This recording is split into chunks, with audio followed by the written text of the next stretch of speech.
আজ মঙ্গলবার। সকালে উঠে সুশীল জামাতুল্লাহকে চা ও খাবার খেতে দিল। তারপর গল্প করতে বসল। এমন সময় কাগজওয়ালা খবরের কাগজ দিয়ে গেল।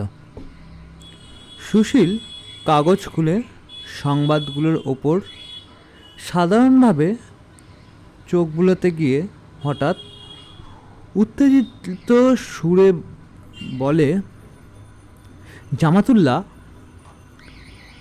আরে তোমাদের মেটিয়ে বুড়ে যে খুন। জামাতুল্লাহ চা খেতে খেতে চমকে উঠে বললে, কোথায় বাবু? সুশীল বলল, 2 নম্বর মফিজল সর্দারের লেন, একটা কুঠুরিতে নূর মোহাম্মদ নামে একটা লোককে গলা কাটা অবস্থায় পাওয়া গিয়েছে। সুশীল কাগজ থেকে মুখ তুলে দেখলে জামাতুল্লাহ তালপাতার মতো কাঁপছে। অতি কষ্টে সে সুশীলকে জিজ্ঞাসা করলে, কি নাম বললে লোকটির বাবুজি? নূর মোহাম্মদ। জামাতুল্লাহ চা ফেলে উঠে এসে সুশীলের হাত ধরে বললে, আপনি আমার সবচেয়ে বড় দোস্ত। কাল এখানে রেখে আপনি আমার জান বাঁচিয়েছেন। নূর মোহাম্মদ আমার ঘরেই থাকে। এক বিছানাতে দুজনে শুই। কাল আমি থাকলে আমাকেই মারত। আমি ভেবে ভুল করে ও বেচারিকে খুন করে গিয়েছে। সুশীল বলে, তুমি এখনই বাড়ি যাও। সেই জিনিসটা না বাবু, সে আমি অন্য জায়গায় রেখেছি, সেখান থেকে কেউ সেটা বের করতে পারবে না। সুশীল স্বস্তির নিঃশ্বাস ফেলে বললে, তবুও একবার যাও। সেটা নিয়ে বাবুজি আপনাদের বাড়িতে রেখে দিন। আমি মেহরবানি কয়েক করে যদি রেখে দেন তো। নিশ্চয়ই রাখবো। তুমি একা যেও না, চলো আমিও সঙ্গে যাই। আমার ভাই সংনদকে সঙ্গে নেব। পাথরখানা এনেই সুশীল কয়েকদিনের মধ্যে তার আর একখানা ছাঁচ করিয়ে নিয়ে সেখান থেকে ব্যাংকে জমা দিয়ে এলো। ওইসব জিনিস সঙ্গে রাখলেই যত গোলমাল। কিন্তু ব্যাংকে রাখবার কয়েকদিন পরেও ঘটে গেল এক বিপদ। সুশীল তখন 1002 টাকার ব্যবস্থা একরকম করে ফেলেছে। তার কাকাই টাকাটা তাকে দেবেন, তবে সে বলেছে ব্যবসার জন্যেই ওটা দরকার। বিদেশ যাওয়ার কথা শুনলে কেউ উৎসাহ দিত না। ওর সঙ্গে পৃথিবীর শেষ প্রান্ত পর্যন্ত যেতে রাজি, সনদ কথা জানিয়েছে। সুশীল বউবাজার গিয়ে জামাতুল্লাহকে ট্রামে দিয়ে এলো। ট্রাম পরবর্তী থামার জায়গার পূর্বেই ট্রামে এক শোরগোল উঠল। জামাতুল্লাহ ট্রামের বেঞ্চিতে বসবার সঙ্গে সঙ্গেই পাশের একজন লোক নেমে গেল। নেমে যাওয়ার সময় একবার যেন তার হাতখানা জামাতুল্লাহর পিঠের দিকে ঠেকল। অন্তত জামাতুল্লাহ তাই মনে হলো। পরক্ষণেই জামাতুল্লাহর রক্তাক্ত দেহে চিৎপাত ট্রামের মেঝেতে। লোকজন হই হই, পুলিশ সবাই মিলে ওকে ধরাধরি করে নামিয়ে ফেলল। শেষে দেখা গেল ওর বিশেষ কিছু লাগেনি এবারও। একখানা ধারালো ছুরি দিয়ে বোধহয় আততায়ী কোমরের থলে কাটতে চেষ্টা করেছিল। ছুরিখানা দৈবাত তলপেটের পাশের দিকে লেগে খানিকটা অগভীর রেখা সৃষ্টি করে লম্বালম্বি কেটে দিয়েছে। এই ঘটনার ঠিক 7 দিন পরে সুনীত, সনত ও জামাতুল্লাহ তিনজনে একখানা রেঙ্গুনগামী জাহাজে চড়ে আপাতত সিঙ্গাপুর এবং সেখান থেকে ব্যাটাভিয়া যাবে এই উদ্দেশ্যে রওনা হলো। এভাবে মাস 2 কেটে গেল। একদিন সকালবেলায় সুশীল সিঙ্গাপুরের ভারতীয় পাড়ায় একটি ছোট শিখ হোটেলের একটা ঘরে বসে সনতকে বলছিল, আমার এখানে এসে ভালো করলাম কি মন্দ করলাম এখনও বুঝিনি, বুঝলি তো সনত?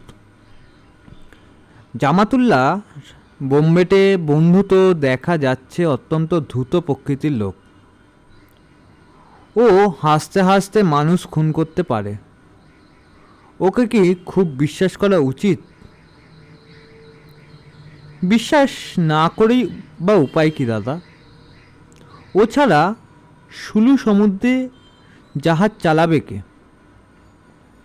তবে আমার মনে হয় যখন আমাদের কাছে এমন কোনো মূল্যবান জিনিস নেই, তখন সে অনর্থক মানুষের খুনের দায়িত্ব ঘাড়ে নিতে যাবে কেন?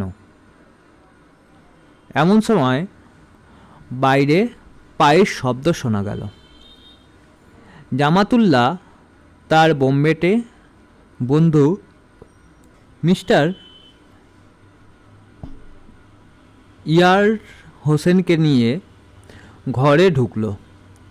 ইয়ার হোসেন ভিক্টোরিয়া স্ট্রিটে একটা চুল ছাটা দোকান করে ভাড়াটে চিনি নাপিত দিয়ে চুল ছাটায়।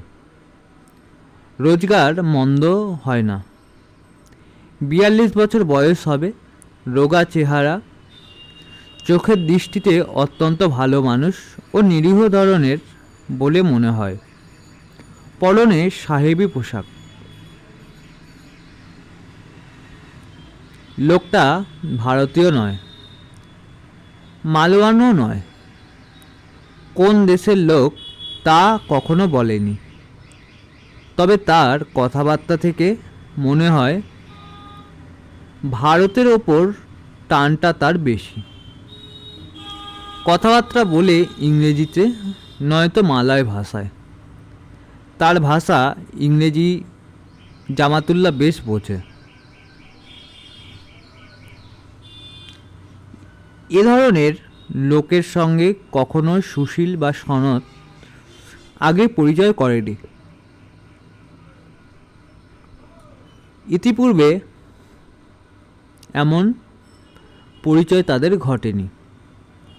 বাইরে মোটামুটি ভদ্রলোক, এমনকি বেশ নিরীহ প্রকৃতির পৌর ভদ্রলোক, কিন্তু ভেতরে ভেতরে ইয়ার হোসেন দুর্দান্ত দস্যু। মুহূর্তের মনোমালিন্যে যারা বন্ধুর বুকে আতর্কিতে তীক্ষ্ণধার কিরিচ বসিয়ে দিতে একটুকু দ্বিধা করে না, এই জাতীয় লোক সে।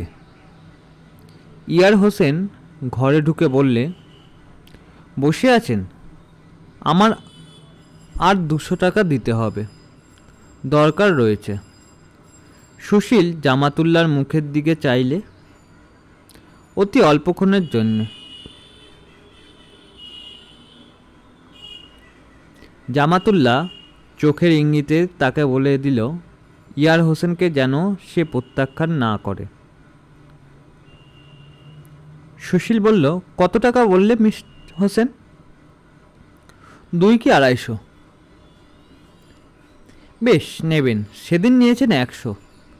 ইয়ার হোসেন যেন খানিকটা উদ্ধত সুরে বললে, নিয়েছে তো কি হবে, তোড়জোড় করতেই সব টাকা যাচ্ছে।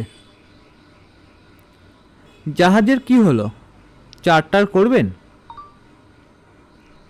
জাহাজ চার্টার করবার টাকা কোথায়?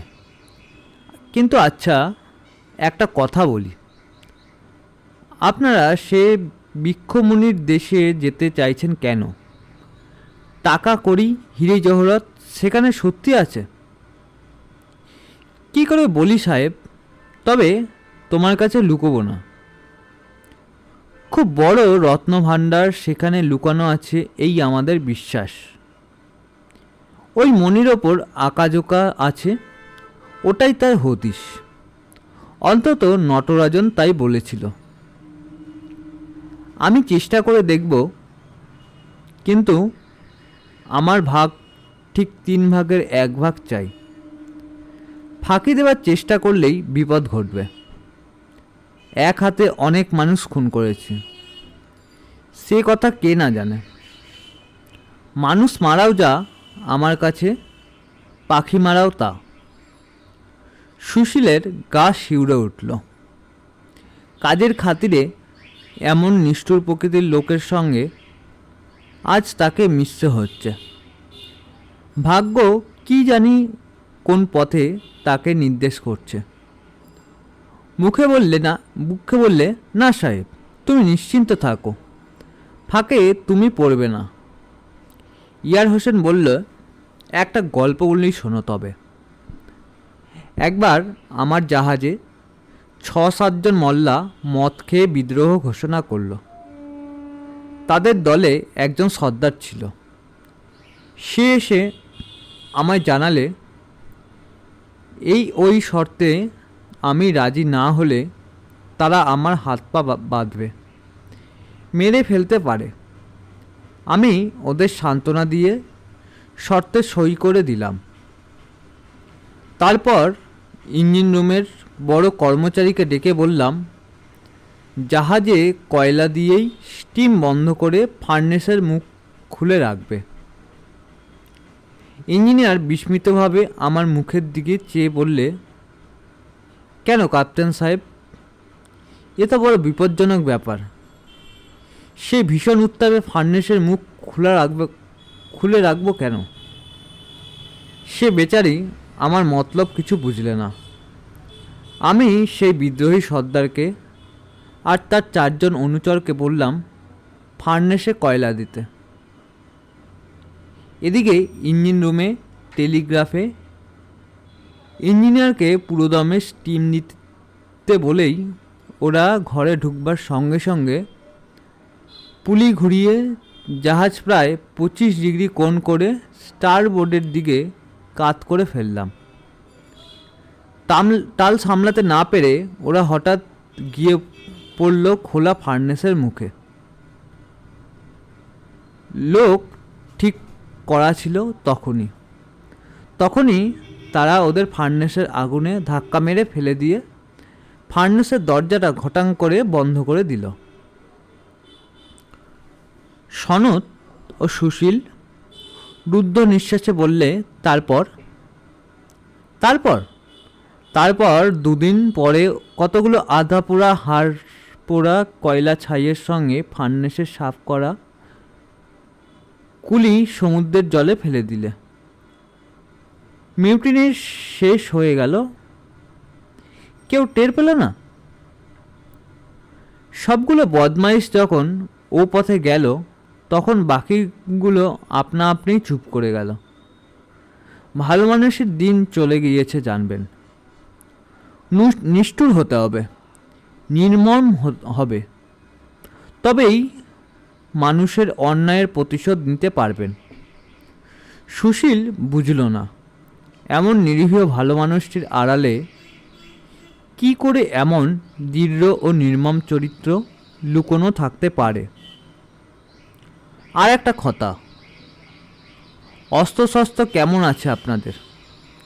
কিছু না, একটি করে অটোমেটিক আছে। 2 জনের তার কার্ট্রিজ নেই, রাইফেল নেই। ভারত থেকে রাইফেল কেনা মিস্টার হোসেন, এবার আপনি হাসালেন। ইয়ার হোসেন দ্বিরুক্তি না করে বেরিয়ে চলে গেল এবং কিছুক্ষণ পরে একটা বড় রিভলভার নিয়ে এসে সুশীলের হাতে দিয়ে বললে, পছন্দ হয়?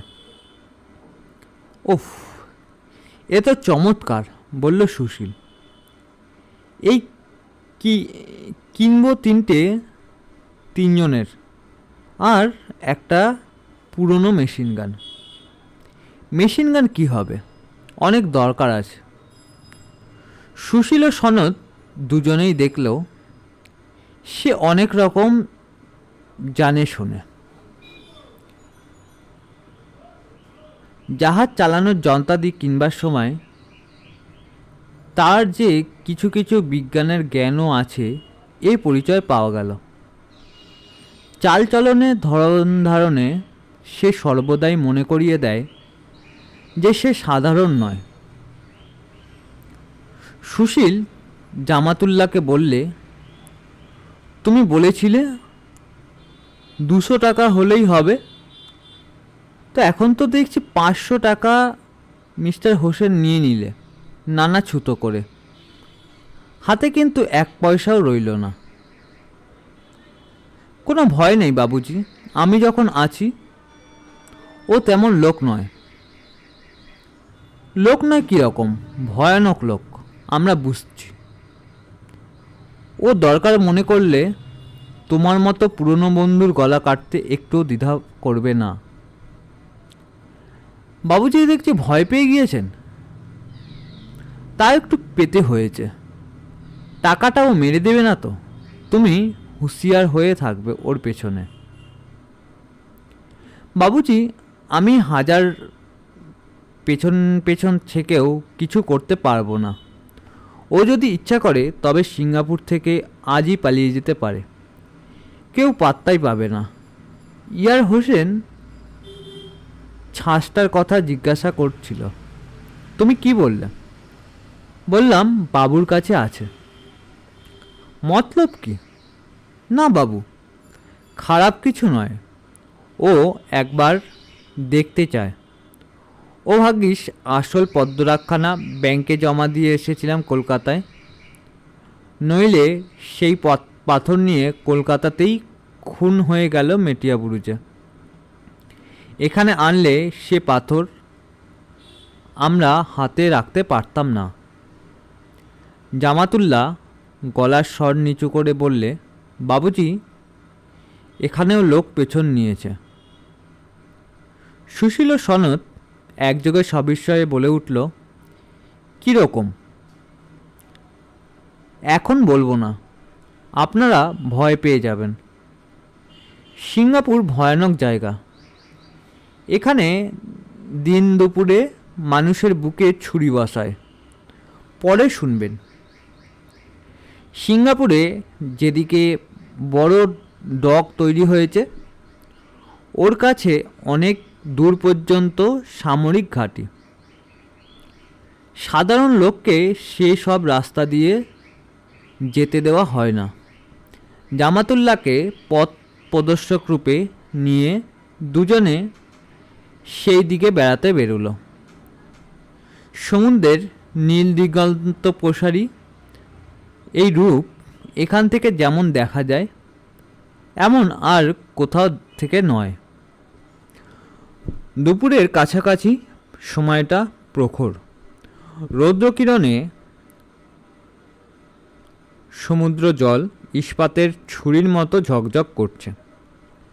দুখানা মনোয়ারি জাহাজ বন্দর থেকে দূরে দাঁড়িয়ে ধোঁয়া ছাড়ছে। একজন চিনম্যান এসে ওদের পিজিন ইংলিশে বললে, tea sir, tea? No tea. No tea sir? My house here sir. Very good homemade tea sir. সনদ বললে, চল দাদা, চলো জামাতুল্লাহ, একটু চা খেয়ে আসি। সবাই মিলে রাস্তা থেকে একটু দূরে একটা চীনা বাঁশঝাড়ের আড়ালে একটা অ্যাসবেস্টরের ঢেউ খেলানো পাতা দিয়ে ছাওয়া বাড়িতে এলো। বেশ পরিষ্কার পরিচ্ছন্ন বাঁশের টেবিল পাতা। বারান্দায় তিনজনে সেখানে বসে বসে দূরে সমুদ্রের দৃশ্য দেখছে।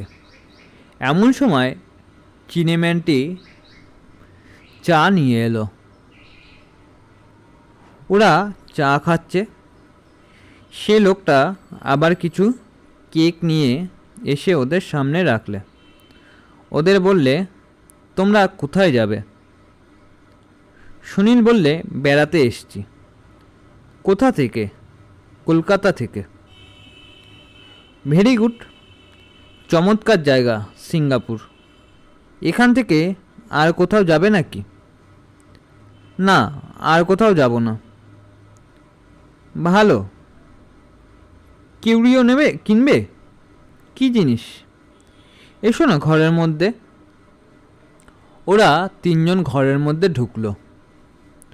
বুদ্ধের মূর্তি, মালা, ড্রাগনের মূর্তি, পোর্সেলেনের পেট মোটা চীনের ম্যান্ডারিনের মূর্তি ইত্যাদি সাধারণ শৌখিন জিনিস আলমারিতে সাজানো। ওরা হাতে করে দেখছে। এমন সময় সনত একটা জিনিস হাতে নিয়ে অস্ফুট স্বরে চিৎকার করে উঠল, দাদা দেখো। সুশীল ও জামাতুল্লাহ দুজনেই চেয়ে দেখলে একখানা জেট পাথরে তৈরি ছুরির গায়ে কি আঁকযোগ কাটা। ভালো করে দুজনে দেখলে অবিকল সেই আঁকযোগ। নটরাজনের পদ্মরাগ মণির গায়ে যে আঁকযোগ ছিল। ওরা সবাই অবাক হয়ে গেল। সুশীল বললে, এই ছুরির কত দাম? $2 মিস্টার। এ ছুরি তুমি কোথায় পেলে? দেখি ছুরিখানা। ও আমি একজন মালয়ের কাছে কিনেছিলাম। এখানেই? হ্যাঁ, একজন মাল্লা ছিল সে। কোথা থেকে সে ছুরিখানা পেয়েছিল তা কিছু বলেনি? না মিস্টার, তবে ছুরিখানা সে ভয়ে পড়ে বিক্রি করে। সে বলেছিল দুবার সে প্রাণে মরতে মরতে বেঁচে যায় এই ছুরিখানার জন্য। তার পেছনে লোক লেগেছিল, লুকিয়ে আমার কাছে বিক্রি করে। কেউ জানে না যে এখানা আমার কাছে আছে। আমরা এখানা নেব, ওখানা বিক্রি হবে না। আমরা $3 দেব। নিয়ে বিপদে পড়বে তোমরা, ও নিও না। তোমার দোকানের জিনিস বিক্রি করতে আপত্তি কী? আমি আমার খরিদ্দারকে বিপদে ফেলতে চাই না। শোনো মিস্টার, আমি জানি ও ছুরি তুমি কেন নিতে চাইছো। ওই আঁকযোগগুলোর জন্যে, ঠিক কি না? প্রাচীনকাল থেকে এ দেশে অনেকে জানে ওই আঁকগুলো কোথাকার এক গুপ্ত নগর আর তার ধনভাণ্ডারের হদিশ। সকলে জানে না বটে, তবে পুরনো লোক কেউ কেউ জানে। অনেক পুরনো জেট পাথরের আংটিতে এই আঁকযোগ আমি দেখেছি। ও নিয়ে একটা গুপ্ত সম্প্রদায় আছে। সম্প্রদায়ের বাইরে আর কারো কাছে এই আঁকযোগালা আংটি কি ছুরি কি কিরিচি দেখলে তারা তার পেছনে লেগে গুপ্ত হত্যা পর্যন্ত করে ফেলে। তবে তাদের আসল উদ্দেশ্য থাকে জিনিসটাকে হস্তগত করা। কেন? পাছে অন্য কেউ ওই আঁকযোগের হদিশ পেয়ে সেই প্রাচীন নগর আর তার গুপ্তধন ভাণ্ডার আবিষ্কার করে ফেলে। ওরা নিজেরা যখন বের করতে পারলে না, তখন আর কাউকে ওরা খোঁজ করতেও দেবে না। ও চিহ্নের জিনিস কাছে রাখা, মনে প্রাণে হাতে করে বেড়ানো। কিন্তু আমার মনে হয় কি জানো মিস্টার, ওরকম নগর কোথাও নেই। ও একটা মিথ্যা প্রবাদের মতো এ অঞ্চলে প্রচলিত আছে। কেউ দেখেছে এ পর্যন্ত বলতে পারে, কেউ বলতে পারে সে দেখেছে, কেউ সন্ধান দিতে পারে। ও একটা ভুয়ো গল্প। চা খেয়ে বাইরে এসে তিনজনে সমুদ্রের দিকে চলল। চিনেম্যানটি পিছন থেকে ডেকে বললে, ওদিকে যেও না মিস্টার। সামরিক সীমানা, যাওয়া নিষেধ। সমুদ্রের ধারে এদিকে বসবার জায়গা নেই। একটু নির্জন স্থানে গিয়ে সুশীল বললে, জামাতুল্লাহ, শুনলে সব কথা? এখনো তোমার মনে কি হয় সে নগর আছে তো কোথাও? আমরা আলিয়ার পেছনে ছুটছি না তো? নটরাজনের গল্প ভুয়ো নয় তো? জামাতুল্লাহ বললে, তবে পদ্মরাগ মণি এলো থেকে? আমি তোমায় বলছি, নটরাজনের কাহিনী আগাগোড়া বানানো গল্প। পদ্মরাগ মণিখানা সে কোনো প্রকার অসৎ উপায়ে হস্তগত করে, যার ওপর প্রাচীন ও প্রচলিত প্রথা অনুযায়ী ওই চিহ্নটি আঁকা ছিল, ও ছাড়া ওর কোনো মানে নেই। জামাতুল্লাহর মুখ চোখের ভাব হঠাৎ যেন বদলে গেল। কত বছর পূর্বের এক স্বপ্নভরা দিন, এক আতঙ্ক ভরা কৃষ্ণ রজনীর স্মৃতি তার মুখের রেখায়, চোখের দৃষ্টিতে। সে বললে, কিন্তু বাবুজি, নটরাজন হয়তো দেখেনি, আমি তা দেখেছি। ভীষণ বনের মধ্যে অন্ধকার রাত কাটিয়েছি, আমি কারো কথা শুনিনি।